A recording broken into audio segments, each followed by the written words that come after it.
তো সবাইকে নমস্কার। তো আশা করি আপনারা সবাই ভালো আছেন। আপনার আশীর্বাদরা আমরাও ভালোই আছি।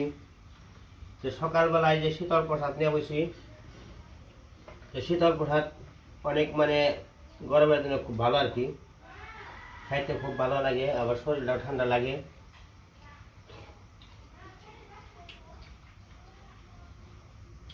অনেকগুলো আয়োজন আছে, ডাউল আছে, নিরামিষ তরকারি আছে, মাছের তরকারি আছে, সুপাত আছে, মিষ্টান্ন আছে, ডাউল আছে, পান্তা মাছ আছে, শীতল প্রসাদ আছে। তা আপনারা সকালবেলা শীতল প্রসাদ খাইবেন গরমের দিনে, অনেক বেশ ভালো লাগবে আর কি, ঠান্ডা ঠান্ডা লাগবো।